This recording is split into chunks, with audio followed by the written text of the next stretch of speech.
Friends, Excel में जब हम किसी डेटा पर काम करते हैं और हमको किसी भी वैल्यू को डेटा बार से हाईलाइट करना होता है तो हम इसको कैसे कर सकते हैं, आज की वीडियो में हम जानेंगे।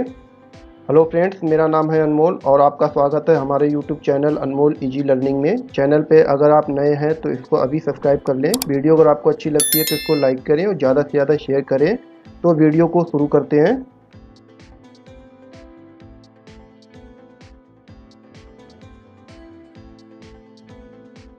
फ्रेंड्स, एक्सेल सीट में अभी आप हमारे पास एक डेटा देख रहे हैं। यहाँ पे कुछ डेटा मंथ वाइज दिया गया है जिसके अगेंस्ट में टारगेट अमाउंट दिया गया है।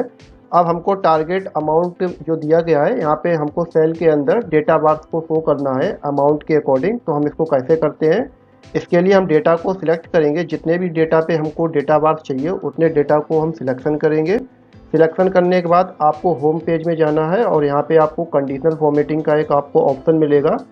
कंडीशनल फॉर्मेटिंग के अंदर आपको यहाँ पे डेटा बार्स का आपको ऑप्शन मिलता है। डेटा बार्स के अंदर आप आएंगे तो यहाँ पे आपको कई टाइप आपको मिल जाते हैं। यहाँ पे आप जो भी टाइप से या जो भी कलर आप देना चाहें तो आप डेटा बार्स के लिए दे सकते हैं। तो अभी हमने इस कलर को सिलेक्शन किया हुआ है तो आप देखेंगे कि 2000, 1500, 2500 अमाउंट के अकॉर्डिंग कंडीशन से यहाँ पे डेटा बार शो कर रहा है।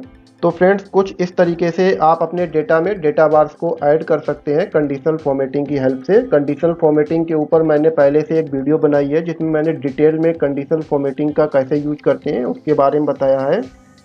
अगर आपने हमारी वो वीडियो नहीं देखी है तो लिंक आपको डिस्क्रिप्शन में मिल जाएगा। आज की वीडियो में सिर्फ इतना ही। अगर फ्रेंड्स आपने हमारा चैनल अभी तक सब्सक्राइब नहीं किया है तो इसको सब्सक्राइब कर लें। वीडियो अगर आपको अच्छी लगती है तो इसको लाइक करें और ज़्यादा से ज़्यादा शेयर करें। मिलते हैं आपसे अगली वीडियो में नई जानकारी के साथ। तब तक के लिए नमस्कार।